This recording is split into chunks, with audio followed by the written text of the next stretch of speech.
예수 그리스도의 이름으로 감사하며 기도하옵나이다. 아멘. 할렐루야.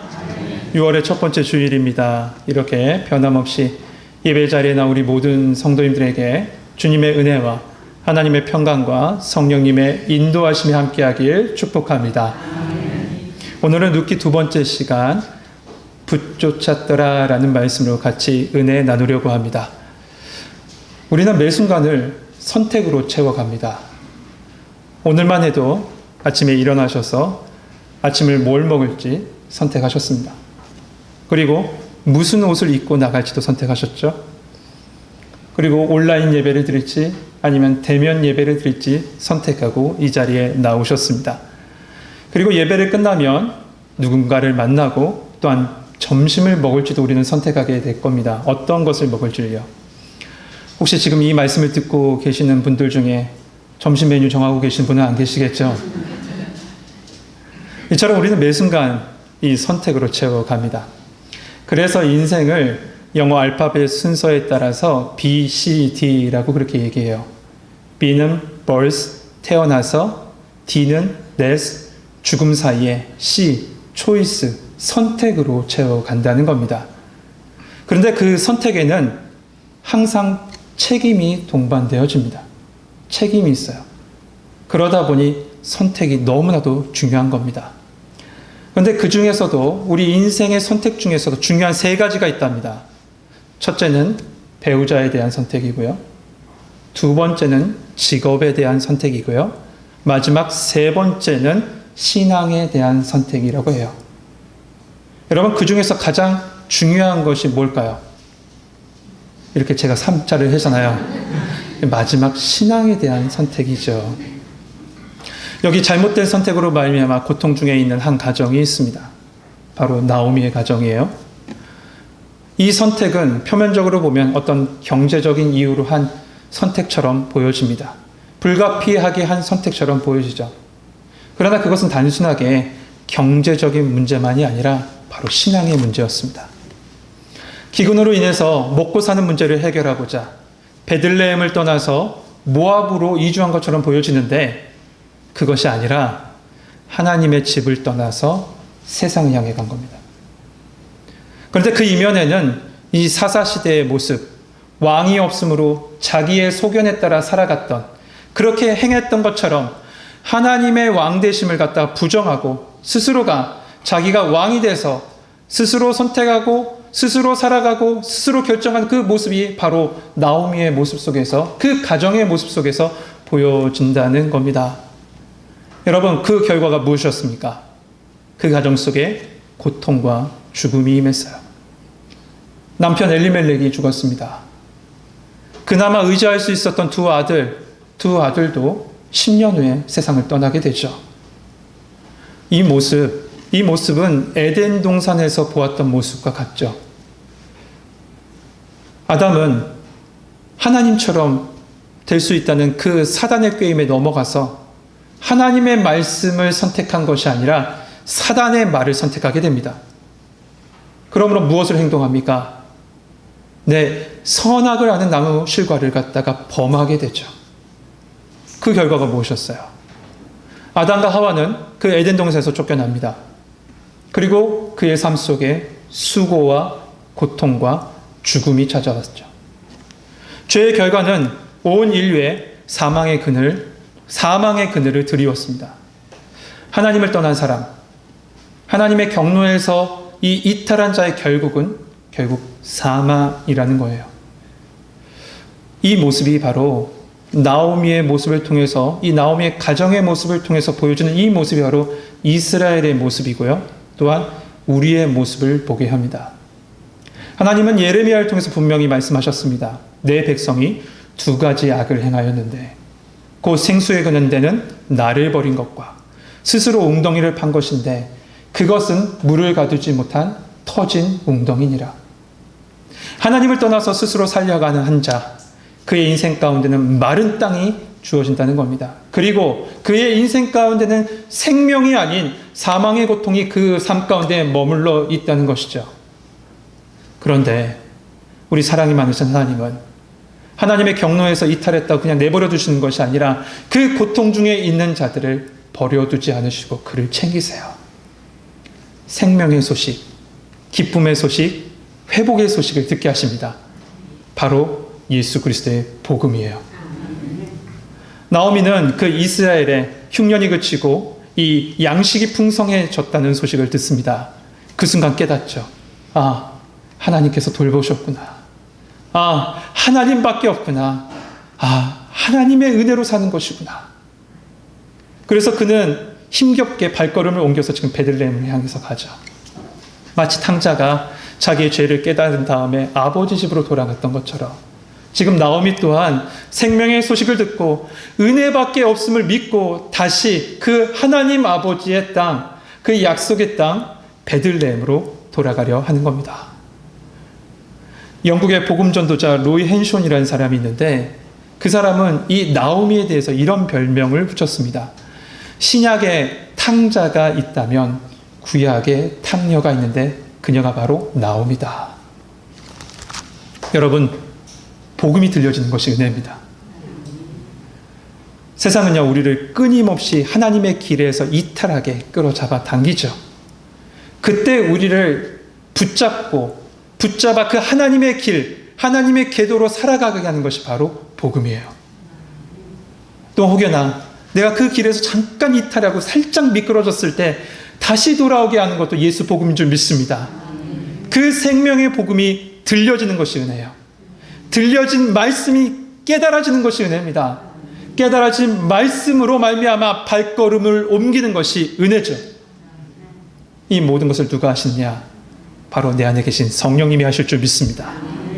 여기까지가 지난 시간에 나눈 말씀입니다. 이제 나오미와 두 자부, 두 며느리는 베들레헴, 그 하나님의 땅을 향해서 걸어갑니다. 그런데 그 순간에 이 나오미의 눈에 두 명의 이 며느리가 딱 들어온 겁니다. 여러분, 나오미의 입장에서 지금 이 돌아가는 이 여정, 고향 베들레헴 땅으로 돌아가는 이 여정은 귀향이에요. 고향으로 돌아가는 귀향이에요. 귀향에는 항상 설레임이 있죠. 감사가 있고 너무나도 즐거움이 있습니다. 그런데 이 두 며느리의 입장에서 이 여정은 어떤 여정입니까? 이주였어요. 그것도 낯선 땅으로의 이주. 더욱이 이 두 며느리는 이 모압 여인이에요. 모압은 이스라엘과 원수된 민족이죠. 출애굽 그 여정 가운데 방해했던 사람들이 바로 이 모압 사람들이었습니다. 대표적으로 민수기 25장에 보면 시딤에서 이 모압 여성들이 이스라엘 남성들을 꼬셔서 음행을 저지르게 됩니다. 근데 거기에다가 그 여성들은 어떻게 하냐면 자기의 신 바알 부올에게 이 이스라엘 남성들을 절하게 해요. 다 이스라엘 이 남성들이 이 유혹에 빠지게 된 겁니다. 이 하나님께서 말씀 가운데 보면 굉장히 진노하셨다고 그렇게 기록하고 있어요.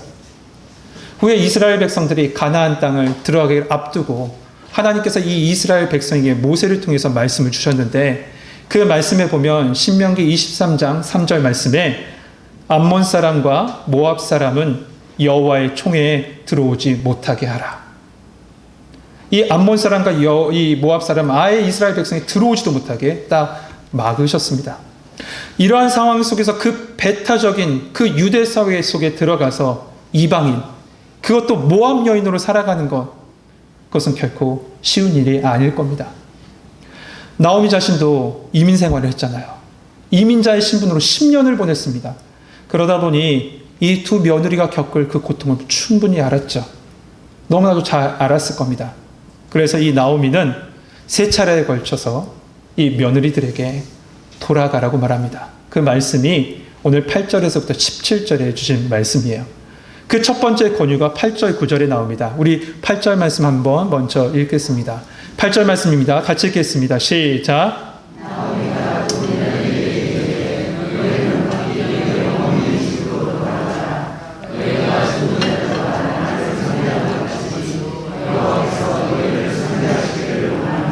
아멘. 지금 나오면 이렇게 얘기한 겁니다. 그래, 너희들 그동안 고생 많았어. 이제 너희 친정 부모님의 그 어머니의 집으로 돌아가라. 그리고 제가에서 새로운 남편 아래서 사랑받고 위로받고 잘 살아가. 그렇게 이렇게 지금 권유하고 있는 거죠. 이에 대해서 두 며느리가 말합니다. 아닙니다. 우리는 어머니와 함께 돌아가겠습니다. 라고 해요. 그러자 나오미가 다시 두 번째로 다시 권유하는데 그 말씀이 11절, 12절 말씀입니다. 내 딸들아 되돌아가라. 나는 늙었으니 남편을 두지 못할지라. 가령 내가 소망이 있다고 말하든지 오늘 밤에 남편을 두어 아들들을 낳는다고 하더라도 너희가 어찌 그들이 자라기를 기다리겠으며 어찌 남편 없이 지내겠다라고 결심하겠느냐. 당시 이스라엘은 계대 결혼이라는 것이 있었습니다. 이 계대 결혼이 뭐냐면 형이 결혼했는데 자녀를 낳지 못하고 형이 먼저 죽습니다. 그렇게 되면 남겨진 이 형수가 그 동생과 결혼해요. 그래서 그 동생과 결혼한 다음에 자녀를 낳는데 자녀를 낳게 되면 바로 형의 족보에 올리는 것이 바로 이 계대 결혼 제도입니다. 왜 이렇게 했냐면 민족을 보호하고 가문을 보호하기 위한 하나님의 방법이었던 거죠. 그런데 지금 나오미에게 남겨진 아들이 있습니까? 남겨진 아들이 없어요. 그리고 그녀의 나이도 많습니다. 그녀의 말도 이겁니다. 내가 어떻게 다시 결혼한다고 하자. 그렇게 해서 자녀를 낳는다고 해도 그 자녀들이 언제 크길 어디든 기다리겠느냐라고 얘기하는 겁니다. 결국 이 말이죠. 나와 함께 해봤자 아무런 희망도 없어. 아무도 소망도 없으니 그냥 너희들 돌아가라고 하는 겁니다. 특별히 지금 나오미는 이 모든 것이 무엇 때문이라고 고백하고 있냐면 13절 하반절에 보면 여호와의 손이 나를 치셨으므로 나는 너희로 말미암아 더욱 마음이 아프도다 하며. 오늘 이 말씀만 딱 보면 꼭 원망하고 불평하고 투정 부리는 것처럼 보여집니다. 그러나 지금 이 나오미는 그렇게 하나님을 향해서 원망하고 불평하고 있는 것이 아니에요. 지금 자신의 상황을 직시하고 있는 겁니다. 그리고 하나님의 오르신 그 하나님의 섭리 앞에 자신을 모든 것을 다 내려놓고 그 모든 것을 인정하고 있는 거죠. 여러분, 회복은요, 내가 내 손으로 잡고 있는 그 모든 것을 내려놓는 순간부터 시작해요. 그것이 문제라도, 그것이 상처라도, 내 마음속에 아픔까지도 내려놓고 손을 펴는 순간 하나님께서 회복시켜 주십니다. 나오미는 그 하나님의 주권, 하나님의 섭리 앞에 자신의 모든 것을 다 지금 내려놓는 겁니다. 그런데 이 순간에 이 두 며느리의 선택은 아주 갈라집니다. 14절 말씀 보면 그들이 소리 높여 다시 울더니 오르바는 그의 시어머니에게 입맞추되 룻은 그를 붙쫓았더라. 오르바는 이 작별의 입맞춤을 하고 떠나갑니다. 하지만 룻은 이 나오미를 붙잡고 가죠. 여러분, 객관적인 입장에서 오르바의 선택은 아주 올바른 선택처럼 보여집니다. 그런데 보세요. 지금껏 이 나오미가 권유했던 이 모든 권유는 어떤 연민의 정에서 오는 그런 조언으로 우리 가운데 보여지지만 실제적으로 이 모든 것은 바로 두 사람을 시험하는 믿음의 시험이었던 겁니다. 믿음의 테스트였던 거죠. 그래서 오르바가 떠났다고 했을 때 성경은 나오미의 말을 빌어서 이렇게 말하고 있습니다. 너의 동서는 그의 백성과 그들의 신에게로 돌아갔다라고. 그냥 어머니 집으로 돌아갔다는 게 아니라 그들의 백성과 그들의 신에게로 돌아갔다는 거죠.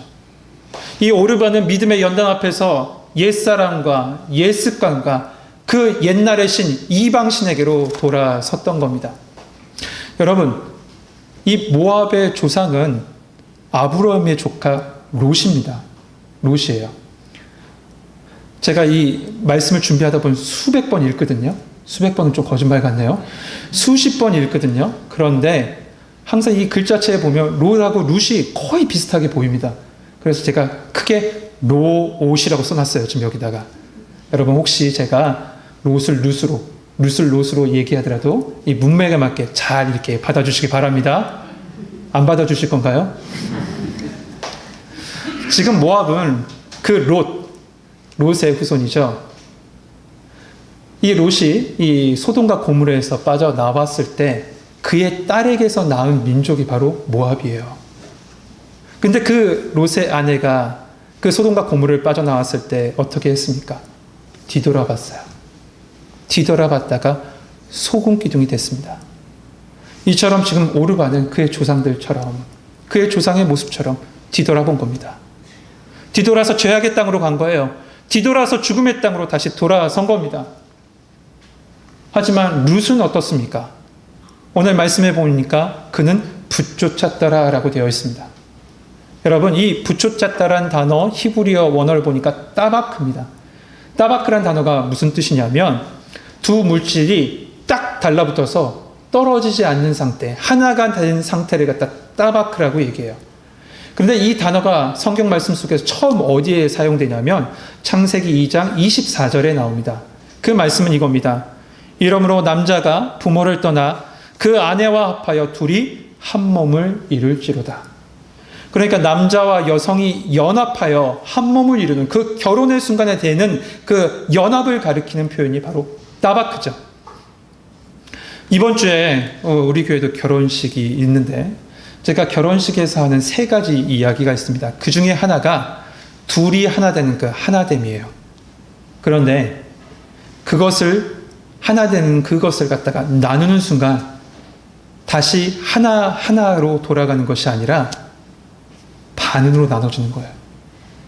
반으로 나눠진 거예요. 그러다 보니 이별이 아픈 것이고요. 사별이 슬픈 거죠. 그러기에 여러분의 가정은 하나님의 사랑의 띠로 꽉 묶어주셔야 됩니다. 여러분 성도님들의 가정마다 하나님의 사랑이 여러분을 꽉 붙잡아 주시길 주님의 이름으로 축복합니다. 나머지 두 개는 지금 다 말씀드리면 이 예배가 결혼 예식이 되기 때문에 제가 좀 남겨놓겠습니다. 지금 룻은 둘이 아닌 하나가 될 정도로 나오미를 붙잡고 지금 꽉 붙잡고 가는 겁니다. 여러분, 이 붙쫓음은 이 룻을 통해서 아주 위대한 고백을 하게 하죠. 그 말씀이 바로 16절, 17절 말씀인데 16절 같이 한번 읽어볼까요? 16절 말씀입니다. 같이 읽겠습니다. 시작.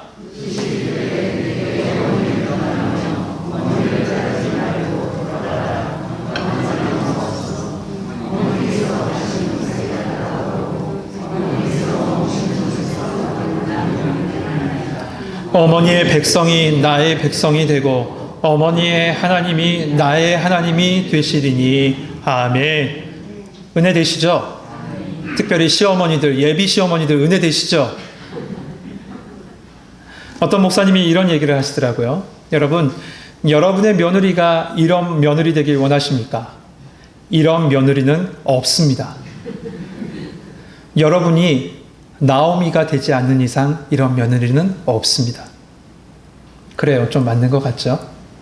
그런데 보세요. 이 고백은 그런 사람과 사람 가운데 그 사랑으로 하는 그런 고백이 아닙니다. 어머니의 백성이 나의 백성이 된다는 것은 내가 그 언약 백성 안에 들어가서 그 언약을 쫓아 살아가겠다는 것이죠. 그리고 어머니의 하나님이 나의 하나님이 되시니 이 말씀은요. 이 고백은 이스라엘 하나님, 나오미의 하나님, 그 하나님이 나의 하나님이 돼서 나는 그의 날개 아래, 그의 날개 그늘 아래 머물겠습니다. 라고 하는 신앙 고백이 되는 겁니다. 여러분, 오르바는 신앙의 연단 앞에서 자신의 신에게로 돌아갔습니다. 하지만 룻은 사람이 아니라 나오미도 아니라 지금 이 고백을 함으로 인해서 하나님을 붙잡고 하나님의 역사 속에 머물겠다는 거예요. 여러분, 대부분의 사람들은 오르바와 같은 선택을 합니다. 이것이 아주 합리적인 것처럼 보이기 때문이죠. 근데 그 결과 오르바의 삶이 어떻게 되는지 우리는 성경에 기록되어 있지 않기 때문에 알 수 없습니다. 다만 룻은 가장 미련해 보이는 그 길을 걷는 듯 하지만 지금 은혜의 역사가 그녀의 삶 속에 새롭게 시작되는 것을 우리는 볼 수 있죠. 그녀는 하나님의 땅에 들어가서 하나님께서 예비하신 기업 물을 자 보아스를 만납니다. 그리고 나서 자녀를 낳는데 그 자녀의 이름이 오벳이에요. 오벳이 누구냐? 이새의 아버지, 다윗의 할아버지입니다. 그러니까 다윗의 증조 할머니가 바로 룻이 된 거예요. 여러분, 그것으로 끝입니까? 아니죠. 이 여인은 이방 여인이었음에도 불구하고 마태복음 1장에 나온 예수님의 족보 안에 이 여인은 편입되게 돼요. 참 암담한 현실 속에 있습니다. 그런데 하나님의 손길을 바라고 오직 하나님만 붙잡았을 때 그 하나님의 은혜가 그녀를 감싼 것이죠. 그런 은혜가 여러분과 함께하길 주님의 이름으로 축복합니다. 그렇다면 룻은 어떻게 그 하나님을 붙잡을 수가 있었을까? 총 3가지를 말씀드릴 수 있는데, 첫 번째는 하나님의 사랑이 그를 덮었기 때문에 그래요. 그 말씀이 8절에 나옵니다. 8절 제가 다시 한번 읽어보면, 나오미가 두 며느리에게 이르되 너희는 각기 너희 어머니의 집으로 돌아가라. 너희가 죽은 자들과 나를 선대한 것 같이 여호와께서 너희를 선대하시기를 원하며. 오늘 말씀 속에 선대라는 단어가 나옵니다. 이 선대라는 단어는 여러분 한번 들어보셨을 것 같은데 히브리어로 헤세드라는 단어입니다. 헤세드. 이 단어는 눕기에서만 해도 여러 가지 번역으로 이렇게 해석되는데요. 오늘 본문에서는 선대라고 번역되어 있는데 2장 20절에는 은혜라고 번역되어 있습니다. 또한 3장 10절에는 인애라고 번역되어 있고요. 또한 자비로 혹은 인자로 그렇게 번역해 놓습니다. 선대, 은혜, 인애, 자비, 인자, 이 헤세드는 하나님께서 인간에게 베푸신 언약의 사랑을 말씀하고 있어요.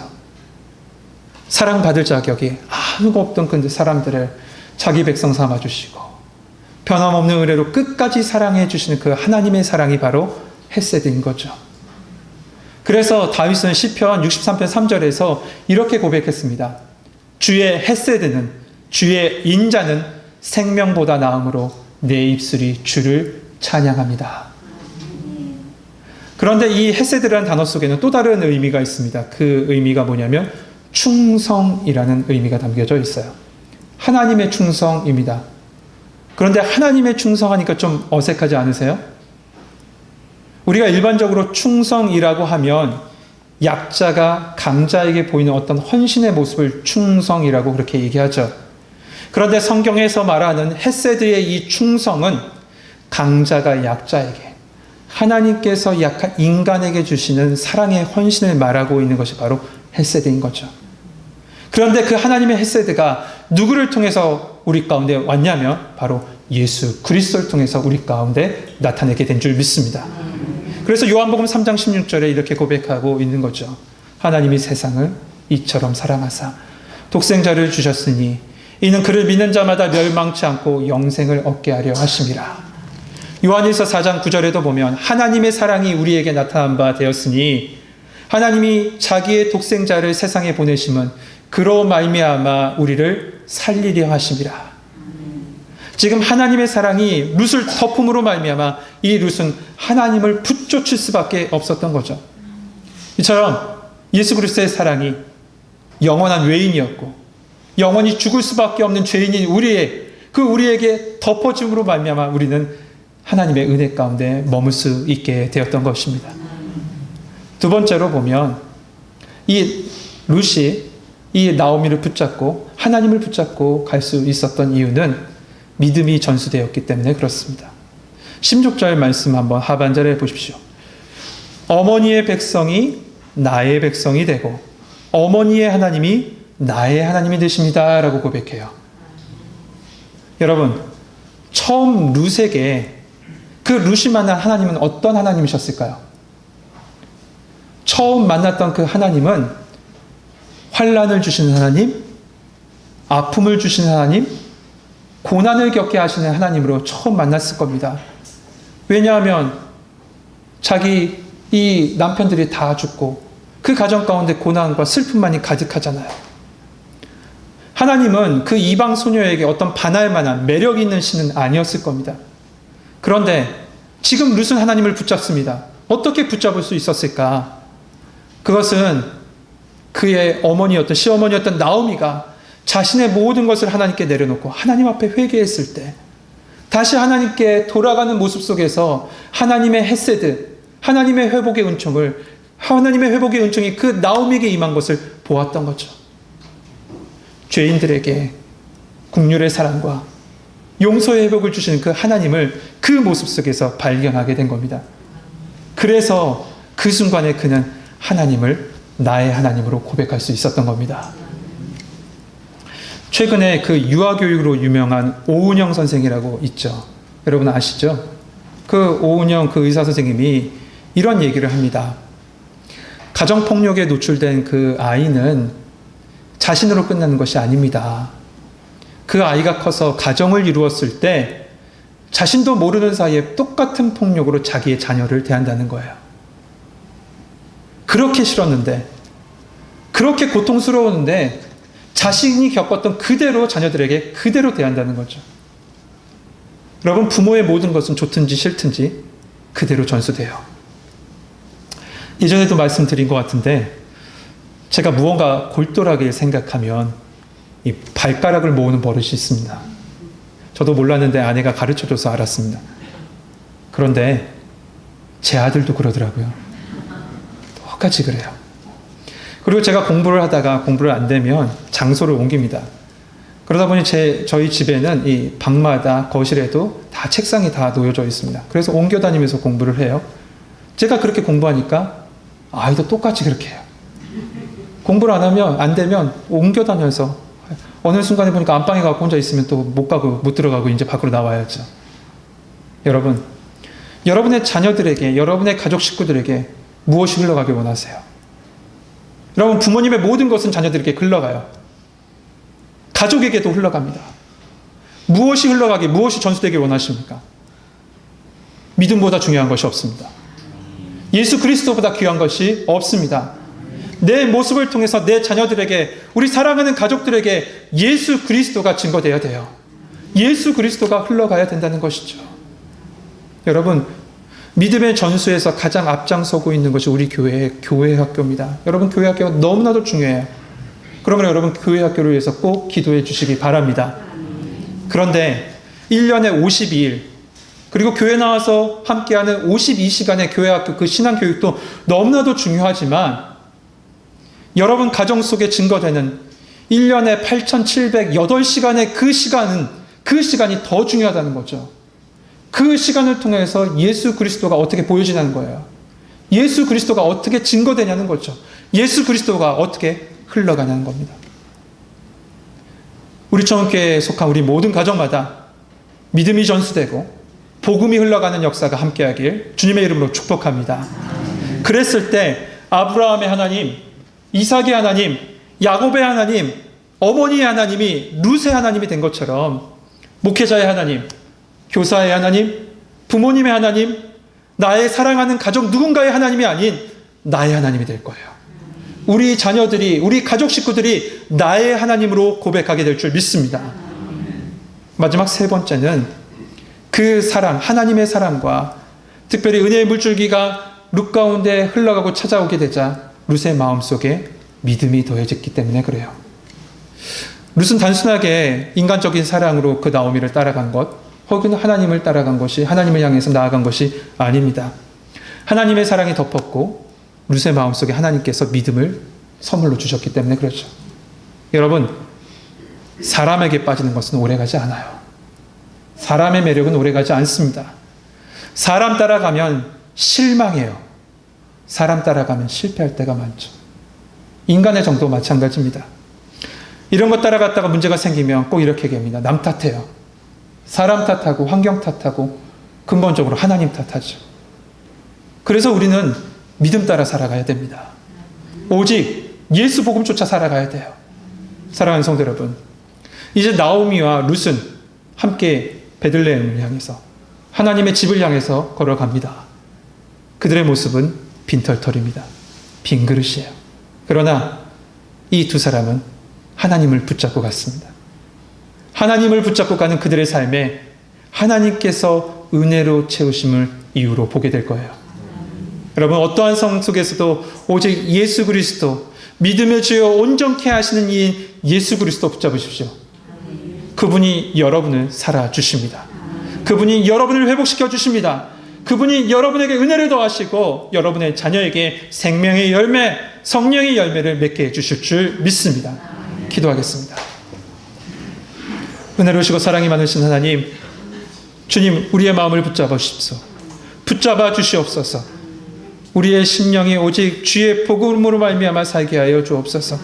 세상의 어떤 소리에 흔들리지 않게 하시고 오직 믿음의 주여 온전케 하시니 예수님 붙잡게 하여 주옵소서. 그러기 위해서 우리의 심령 가운데 하나님의 사랑이 덮어져야 합니다. 우리의 심령 속에 믿음의 선물로 주시옵소서. 그러므로 말미암아 우리의 가정과 우리의 삶과 우리 모든 자녀들이 오직 주님만 바라보고 믿음의 걸음 걸을 수 있도록 도와주시옵소서. 예수 그리스도의 이름으로 감사하며